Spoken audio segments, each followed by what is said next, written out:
Os livros. São quantos livros? Fala, Nilza. 4, isso mesmo. Quais são os livros dos 4 profetas maiores? Isaías, Malaquias. Oi? Malaquias? Jeremias. Ah, Priscila, fala de novo, Priscila. Fala, Priscila. Poxa vida, ainda deu. Quase tirou 10, tirou 9,5. Então, os 4 livros dos profetas maiores são Isaías, Jeremias, Ezequiel e Daniel. São os 4 profetas maiores, tá? Por muito tempo eu imaginava e me perguntava por que eram chamados de profetas maiores, a gente já falou sobre isso, mas como agora é especificamente sobre isso, eu achava que era por causa dos capítulos, que eram muito longos. Isaías tem 66, Jeremias tem 55, se não me engano, 52, né? 52. Ezequiel tem 48. Só que eu entrava num conflito, porque Daniel, todo mundo já assinou? Porque Daniel é considerado profeta maior, mas só tem 12 capítulos. Enquanto que Oséias, se eu não me engano, tem 14 e é considerado profeta menor. Então eu ficava me perguntando por que isso acontecia, até que, depois de algum estudo, ouvi e li algumas pessoas dizendo: abaixa aí, gente, está um pouquinho alto esse telefone, hein? Não sei de quem é. Até que, depois de algum tempo, eu descobri que as pessoas, alguns estudiosos acreditam que é por causa do tempo em que os profetas profetizaram. A título de curiosidade, a gente vai ler mais profundamente depois. Isaías é o livro messiânico, Jeremias é considerado profeta chorão, Ezequiel é considerado profeta das visões, e Daniel é por alguns chamados do profeta dos reinos, que ele atravessou alguns reinos, né? Mas Isaías é muito interessante. Não sei se você vai lembrar, quantos livros tem na Bíblia mesmo? 66. Como é que é dividido?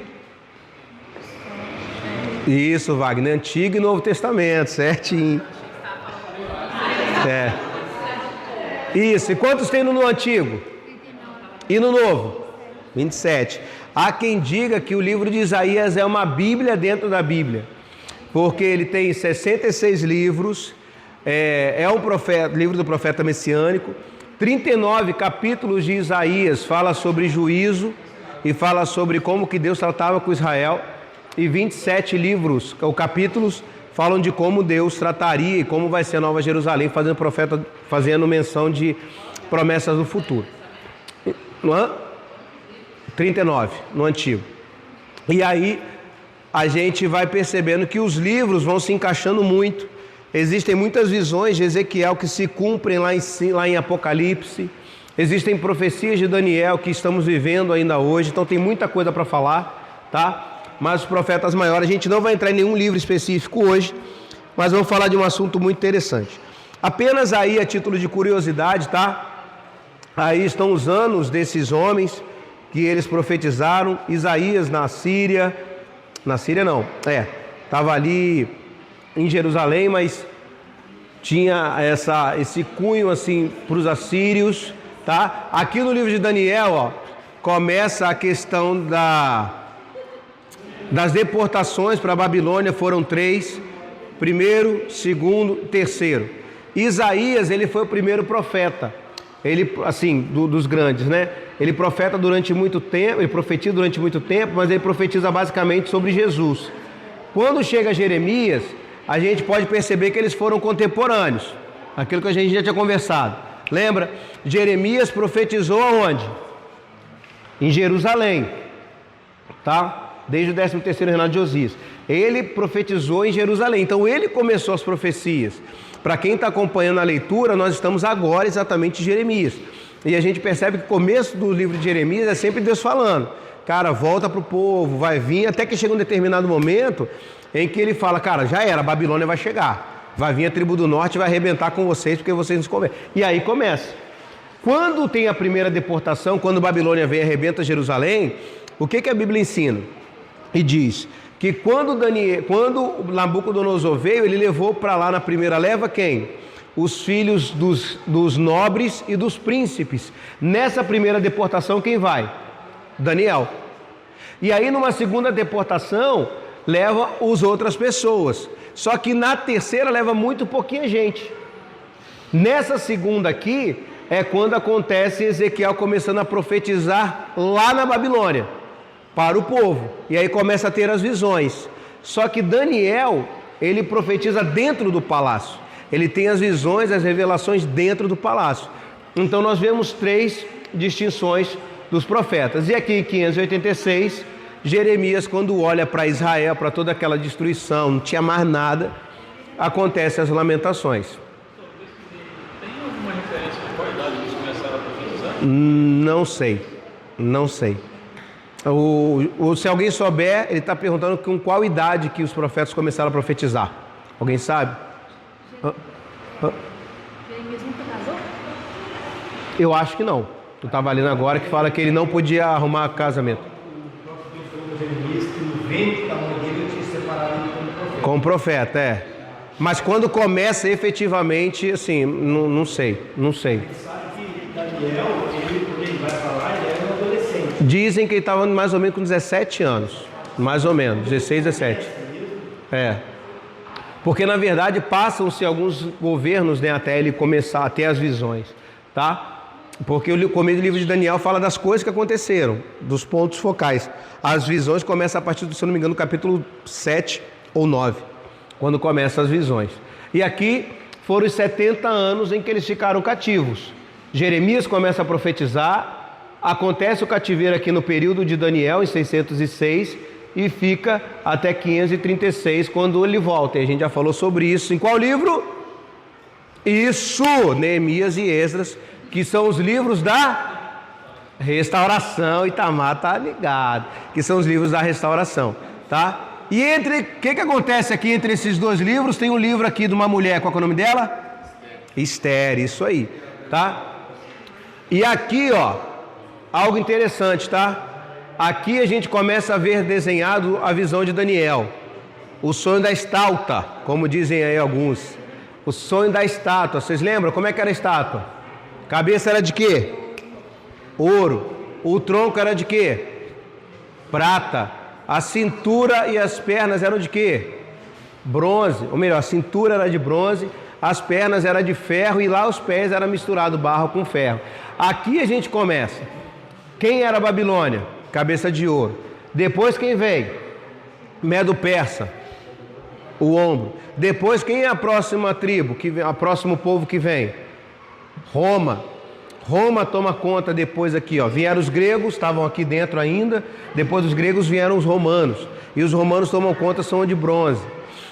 Presta atenção que isso é importante. Olha só. Depois da Babilônia, na verdade a Babilônia foi a única nação que conseguiu estruturar um governo global. Foi Babilônia. Não teve outro. Depois, eles nunca conseguiram unificar tudo, mesmo com os medos e persas, os romanos. Eles abrangeram muita gente, mas ainda muito povo estava fora desse domínio. Então, dizem, os estudiosos, a história diz, que a Babilônia foi o único povo que conseguiu fazer um governo global. E aí, quando a gente traz hoje para os nossos dias, o que está sendo montado novamente? Uma nova Babilônia, só que agora com muito mais tecnologia. Porque qual que é a intenção do anticristo ao vir? É ter um governo único. E o que é isso? Babilônia. Por mais que apresente como algo muito bom, todo governo que não é um governo divino unificado se torna confusão. É governo humano. E onde tem homem, muitas vezes tem confusão. Você há de convir comigo, por exemplo, nas nossas lideranças muitas vezes acontece isso. Às vezes eu penso uma coisa, aí a Aline pensa diferente, a Vivi pensa diferente, o Gilmar pensa diferente. Onde tem humano, pode haver confusão, tá? A Babilônia, você lembra da história da Babilônia, não lembra? Significa confusão, que foi criar a Torre de Babel, e lá vamos criar a Torre de Babel, Deus não, vamos descer e confundir todo mundo, que eles não podem fazer a mesma coisa não, tá? E aqui teve o primeiro retorno, segundo retorno, e terceiro retorno, e aqui acaba o Antigo Testamento, o último livro da sua Bíblia no Antigo Testamento, confere aí, mas é Malaquias. A história diz que depois de Malaquias, ficou aproximadamente pouco mais de 400 anos em que Deus ficou em silêncio. O que significa o silêncio de Deus depois dos profetas? Deus não levantou mais profetas para ser falado. Deus ficou parado e não fez nada durante 400 anos? De maneira nenhuma. Deus continuou agindo, conduzindo as coisas, conduzindo a história, se revelando, mas de uma palavra profética não acontece. Quando que acontece? Quando Jesus é anunciado. Na verdade, não foi quando Jesus veio. O profeta que veio inaugurando a vinda de Jesus, quem foi? João Batista. E aí a Bíblia diz que Isabel e Zacarias têm uma visão no templo. Zacarias fica mudo, dá o nome do filho de João, e aí é quando reinaugura novamente Deus falando com a humanidade. E aí a gente aprende, queridos, que Deus falou por mais de 800 anos e o povo não quis ouvir. O que Deus fez? Silêncio. Porque nem Deus fala quando o povo não quer mais ouvir. E é assim que funciona. E a gente precisa entender isso, tá? Então a gente dá início aqui ao livro dos profetas maiores. Ô, gente, essa questão de Isaías aqui eu vou confirmar, tá? Se ele fez isso na Síria ou se estava sobre o governo da Síria. Se eu não me engano, estava sobre o governo da Síria. A Síria é quem estava governando a nação, então, né? As nações de modo geral, tá? E aí, quem são os profetas? É importante a gente saber. Profetas também são chamados de videntes, vigias, homens de Deus, mensageiros e servos do Senhor.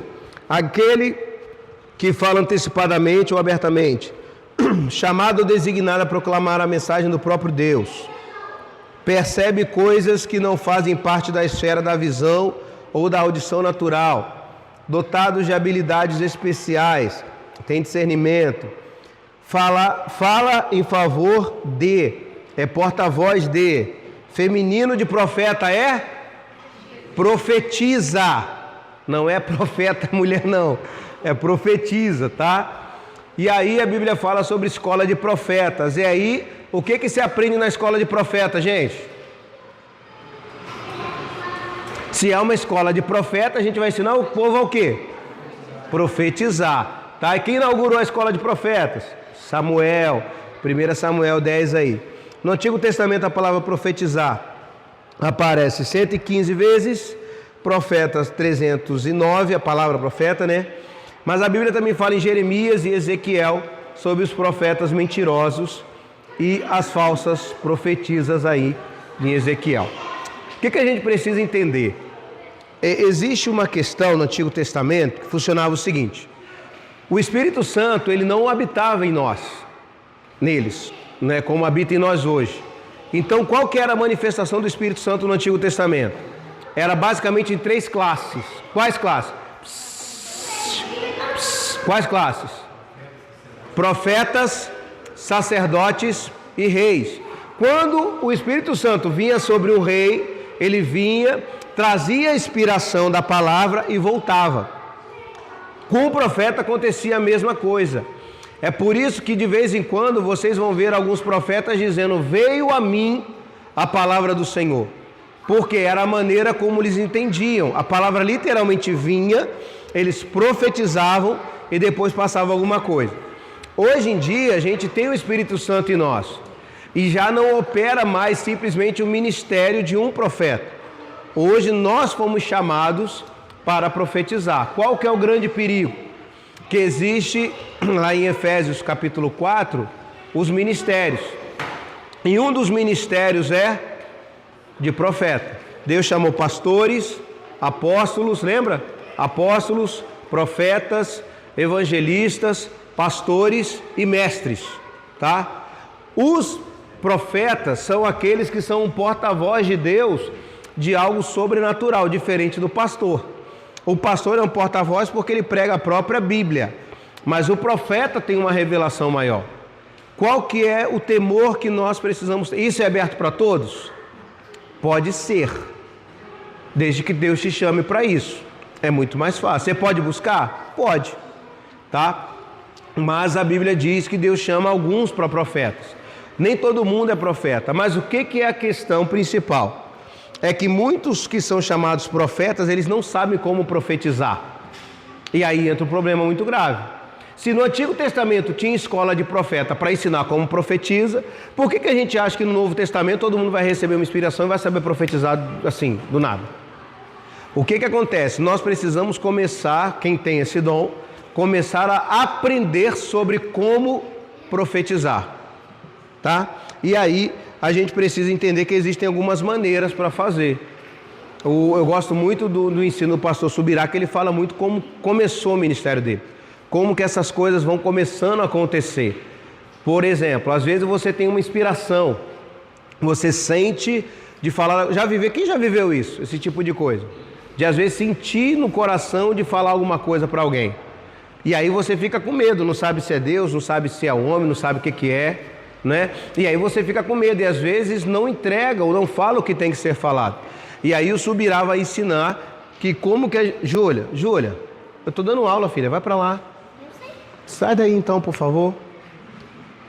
Na câmera a gente fala tudo educado, né? Vai. E aí então a gente vai... Cuidado para não esbarrar aí, gente. E aí o que acontece? Ele vai dizendo que quando a gente tem esses sentimentos, é bom a gente ir se aproximando com cautela. Geralmente começar orando pela pessoa. Posso orar por você? E aí no decorrer da oração você vai guiando a oração e falando aquilo que Deus está colocando no seu coração.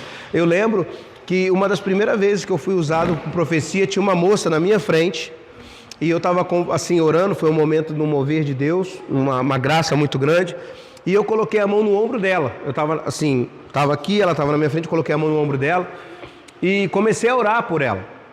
E me veio muito forte a imagem do profeta Elias. E daquela passagem quando Elias ele foge de Jezabel e passa 40 dias no deserto. E eu falei isso para ela. Eu lembro até hoje isso. E falei para ela, olha, você ainda tem uma caminhada de 40 dias, é o que Deus está dizendo e tudo. Assim como o profeta Elias. E aí passou 40 dias, certinho, 37 a 38 dias, ela me procurou e falou, Isaac, tudo aquilo que você profetizou aconteceu. E aí ela me perguntou, você lembra o que você profetizou? Eu falei, não faço a menor ideia, porque eu não lembro. Eu lembro que ficou muito clara essa imagem dos 40 dias, só isso. Mas eu costumo dizer para as pessoas o seguinte, o profeta, ele não tem obrigação de lembrar da profecia que ele está te entregando. A pessoa que recebe a profecia que tem o dever de guardar a palavra de Deus que está sendo falada. A gente não tem obrigação de lembrar. Imagina se eu for entregar uma profecia para cada um, tem que lembrar toda a profecia que eu entreguei. Não rola. Mas você que está recebendo precisa aguardar. E aí a gente precisa entender que no nosso tempo, na nossa geração, o ministério profético ainda é real. Qual que é o grande problema? Isso aqui, ó. Profetas mentirosos e profetas falsos. Esse é o principal problema. E como que a gente discerne? Através disso aqui, ó. Esse é o segredo no Novo Testamento para discernir se a profecia é de Deus ou não. Abre aí, 1 Coríntios, capítulo 14, versículo 3, por favor. 1 Coríntios, capítulo 14, versículo 3, que diz aí que a profecia ela tem 3 finalidades: exortar, edificar e consolar. O que está escrito aí? Como é que está aí? Lê aí, Gilmar, você que está aí. 1 Coríntios 14, 3.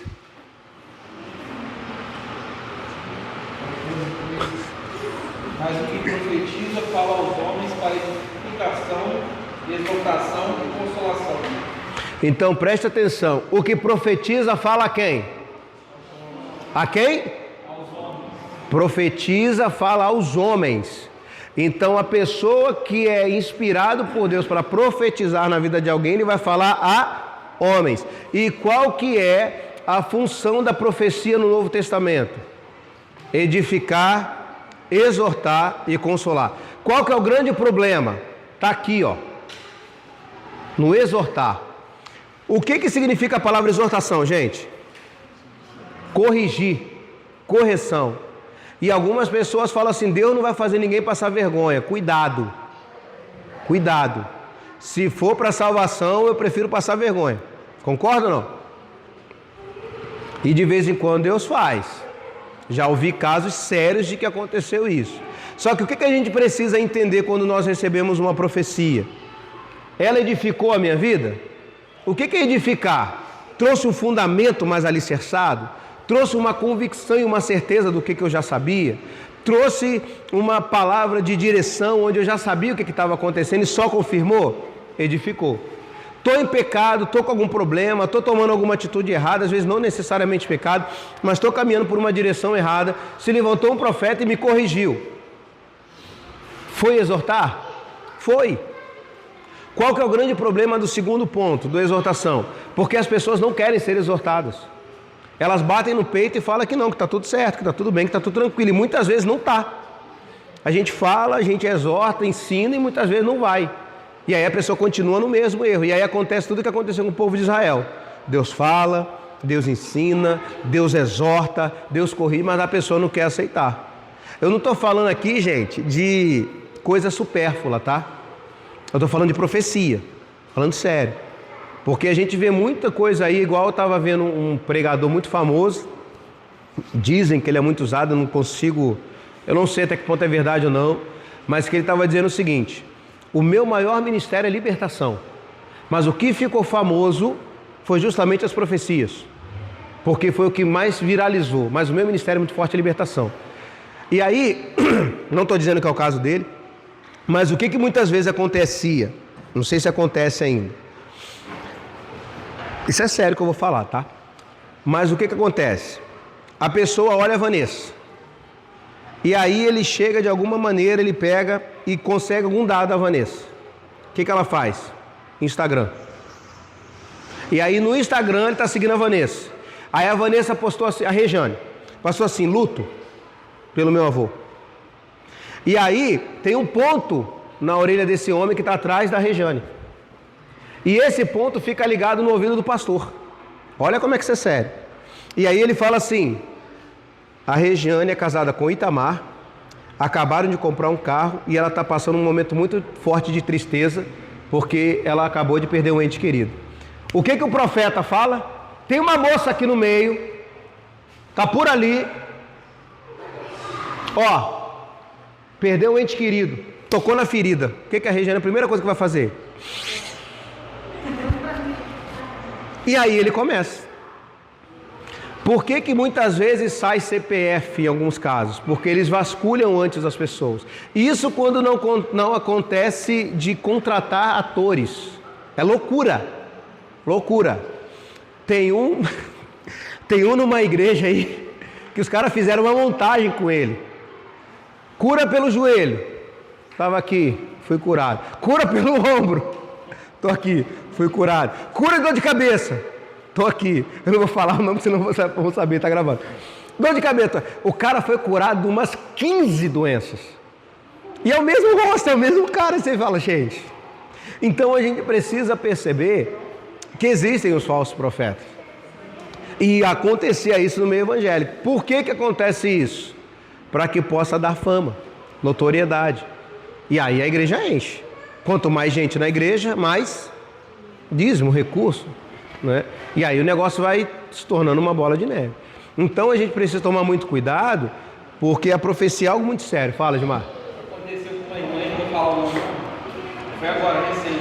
Ela estava numa loja e chegou uma mulher vestida, assim, bem crente raiz mesmo, vestida, chegou falando em línguas com ela e falou que tinha acabado de descer do monte que Deus tinha falado que ia encontrar ela lá dentro da loja e que ela ia dar o dinheiro do gás dela. Nossa. Que ela ia dar o dinheiro do gás. Ela ficou aqui no negócio, né? E ela só tinha 120 reais no negócio. Ela foi, não deu 100. Só que acho que o gás na época estava com 110, não sei. Ela falou: você que não dá. Deus está mandando você me dar tudo. Ela foi 2 outros 20. Né? Aí ficou naquele negócio.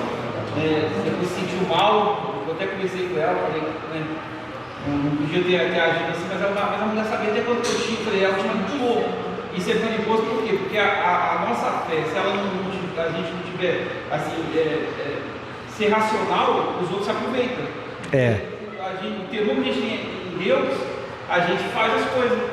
Isso é perigoso. Foi algo que a pastora, um curso que a gente fez aqui, a pastora Helena falou que essas pessoas, elas olham os nossos trejeitos e que a gente vai fazer também o nosso rosto. Porque ela vai, às vezes, vem até com frases clichês, né? Deus falou que você está passando por uma prova. Aí, automaticamente, a gente que é mulher muito expressiva, a gente já faz assim, ó. Aí, ela começa a coisar, e vai pra parte, na sua família, mas vai dando nome, né? A gente mesmo vai entregando as coisas e vai dependendo. Essa experiência que o Gilmar falou é muito forte. A pessoa desce do monte, entrega. Sabe por quê? Porque isso aconteceu na Bíblia. Aconteceu. De Eliseu, Elias desce lá e fala assim, ó, Deus me mandou aqui. Ué, mas só tenho que pegar um pouquinho de areia, de azeite, farinha, vou fazer um bolo e vou morrer. Aí o profeta vai falar assim, então faz primeiro para mim, depois você vai viver do que sobrar lá, porque assim diz o Senhor, a farinha não vai faltar não. Só que é um nível de autoridade, gente, muito grande. E aí isso que o Gilmar falou acontece? Eu posso ser usado e falar assim, ó, Deus está me dizendo que o Wagner vai me dar agora 6 litros de refrigerante. Ó, 6 engradados.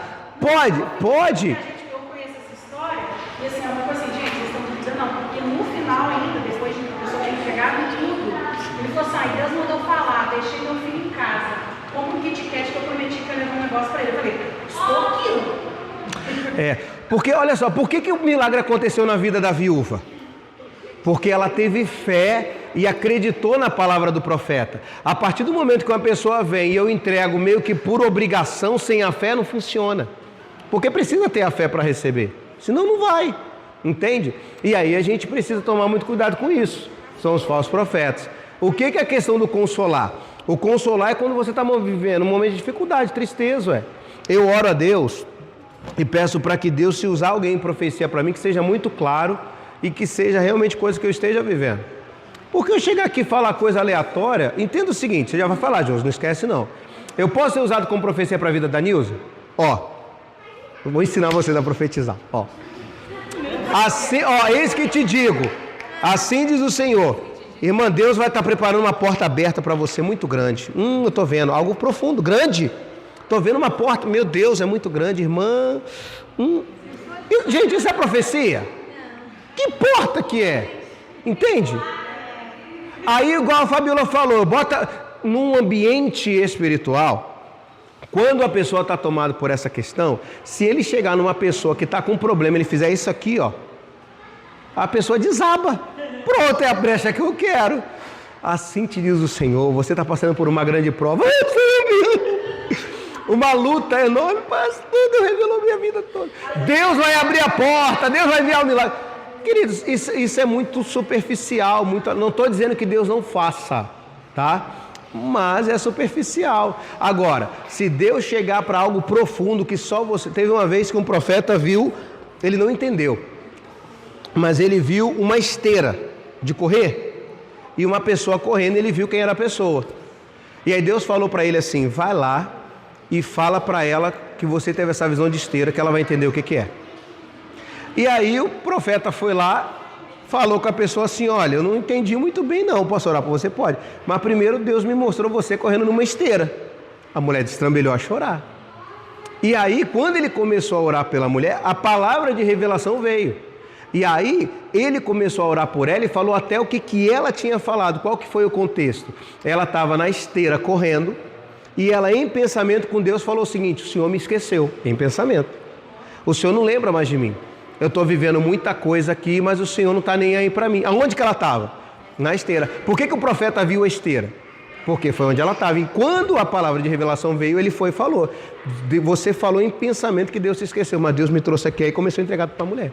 Isso é revelação profunda. Entende? É outra coisa. Fala, Josi. Não, a gente tem que estar bem ligada mesmo, muito, porque o Espírito Santo revela para a gente mesmo. Eu estava vendo um vídeo lá na cidade do exterior, que o cara filmando no carro, ele falou assim, o Senhor falou para eu ajudar uma pessoa, mas quem? Eu não entendo, não estou entendendo.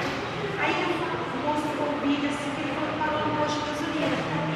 E aí, depois ele mandando depois lançando o vídeo, aí filmou essa senhora que resolveu parar e ajudar.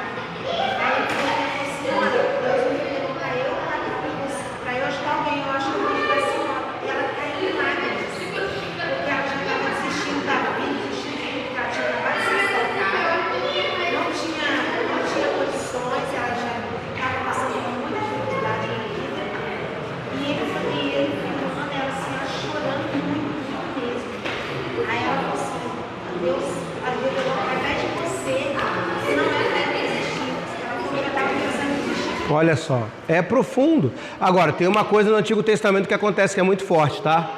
Os profetas maiores, eles passaram na pele o que o povo ia passar. Isso no Novo Testamento o povo não quer passar, não.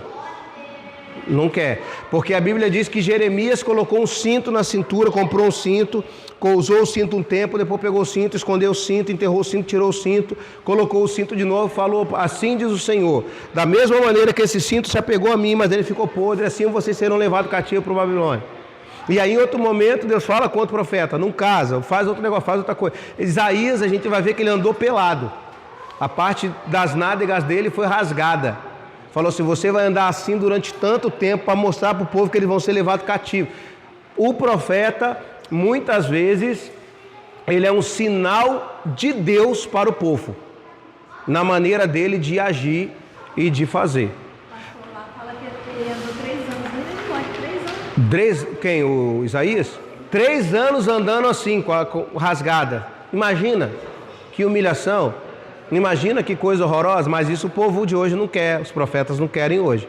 Mas dizem, até alguns pastores ensinam isso, que os profetas, eles sentem na pele o que Deus está sentindo pelo povo.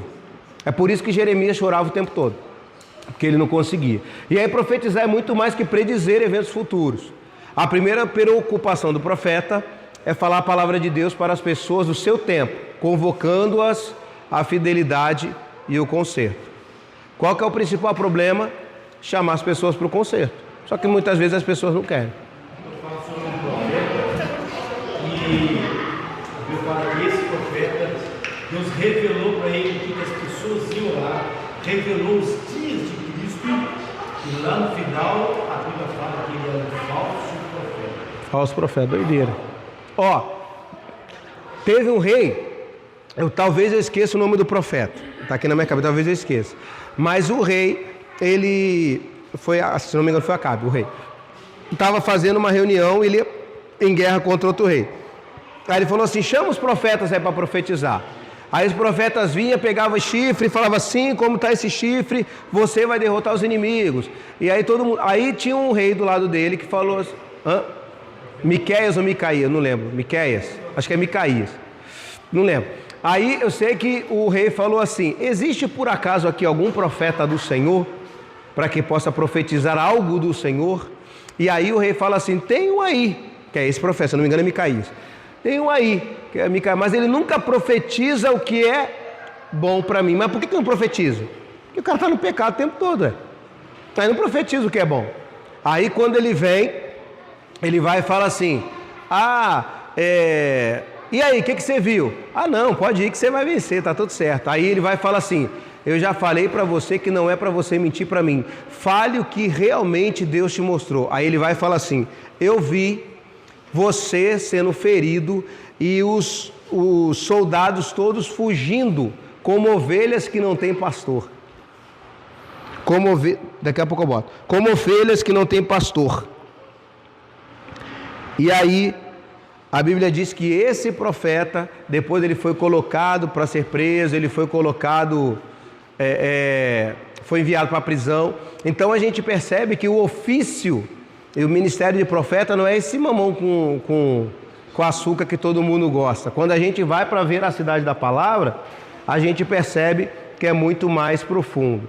Amós 3,7 diz, certamente o Senhor, o soberano, não faz coisa alguma sem revelar o seu plano aos seus servos, os profetas. Abre um parêntese aqui. Deus já revelou o plano dele para a humanidade? Sim ou não? Já revelou para os profetas. O desígnio de Deus para a humanidade está na palavra de Deus. O que Deus quer para mim e para a sua vida está na palavra de Deus. O que a gente precisa entender é o seguinte, como que a gente consegue saber se a profecia é de Deus ou não? Tem algumas coisas. Primeira de tudo, ela contradiz o que está escrito na Bíblia? Não é de Deus. Segundo, ela não veio edificar, consolar e exortar? Pode jogar de lado. No Novo Testamento nós temos autoridade para poder, como é que fala a palavra? Não é corrigir, para poder julgar a profecia? Temos. A Bíblia diz que nós podemos julgar a profecia. Profeta, gente, está sujeito a erro, tá? Está sujeito a erro. Profecia não. A profecia a gente pode julgar se ela veio de Deus ou não. Profeta qualquer um pode falar que é. E aí a gente tem que julgar a profecia. Teve, para a gente concluir, a história de um pastor que ele foi usado para profetizar. E aí ele foi... É por isso que tem a escola de profetas, para a gente aprender. E aí o que acontece? Ele foi profetizar, ele viu um senhor e ele falou assim: o senhor anda muito triste, o senhor anda muito cabisbaixo. O senhor, Deus me mostrava o senhor passando a sua roupa, muito chateado, muito triste e muito desanimado. Mas Deus está me dizendo que a sua esposa vai ser muito, sei lá, falou alguma coisa da esposa dele. Por quê? Enquanto o pastor estava profetizando e estava acertando no que estava profetizando, ele olhou para a mão do Senhor. E o que viu na mão do Senhor? Uma aliança. Então ele deduziu que a profecia tinha a ver com a esposa. Então ele começou a caminhar por essa vertente. E aí, quando ele acabou, o Senhor falou assim: tudo que você profetizou é verdade. Eu estava passando a minha roupa, eu estava muito triste, muito chateado, mas a sua palavra veio do meu coração. Só teve uma coisa que você errou. Ele falou assim: o quê? Ele falou assim: a minha esposa, eu sou viúvo. A minha esposa já faleceu tem alguns anos, eu uso aliança para poder... Aí ele foi, botou a mão na cabeça, ele falou: meu Deus do céu, eu errei. Só que na verdade, queridos, o que a gente precisa entender? Que a profecia está sujeita ao profeta. E quando a gente deixa de dar visão para Deus e para o que Deus está dizendo, e só ir até onde Deus está dizendo, qual que é a motivação dos profetas muitas vezes? Ir além. Quando vai além, já era. É por isso que eu falo para as pessoas que vêm pregar, quando vão pregar: pastor, mas eu não sei o que é que pregar. Eu falo: cara, fala somente o que Deus te deu, só. Não vai além. Não vai. Porque se for além do que Deus falou, entra na carne, aí é você, não é Deus mais falando. Pastor, mas a minha mensagem vai ser 10 minutos. Cara, que seja o melhor 10 minutos da vida. É melhor do que você falar 10 minutos de palavra de Deus e 20 minutos de palavra de carne. Se nós falarmos 5 minutos de palavra de carne, a gente mata 40 minutos de palavra. Isso é muito sério para um profeta, para um pregador. Você acha que é ou não? Gilmar, Isaac, Marcelo pode estar sendo tremendamente usado 50 minutos, cravado ali, palavra de Deus, assim, unção, glória de Deus. E aí quando chega os 10 minutos no final, o cara, para ele entregar com 50 minutos o microfone, ele quer falar mais 10 minutos. Os 10 minutos que ele fala na carne acaba com a mensagem toda que ele pregou em 50. Por quê? Foi além do que Deus mandou. E aí o profeta tem que tomar muito cuidado com isso. O que eu quero motivar vocês hoje, a gente vai começar a falar sobre isso, mas é que o dom de profecia é aberto. Hoje eu posso ter, você pode ter, se Deus assim quiser. A Bíblia diz que nós precisamos buscar os melhores dons. E aí tem diferença de dom e de ministério. Não vou entrar nisso, isso aí é teologia sistemática, mas tem diferença. O que eu quero dizer para vocês é que nós vamos entrar agora nos livros proféticos. E nós cremos ainda que a profecia é para o nosso tempo, amém? Então faça um voto com Deus quando você for receber alguma profecia. Identifique, ore, veja se realmente é. E por favor, não case debaixo de profecia.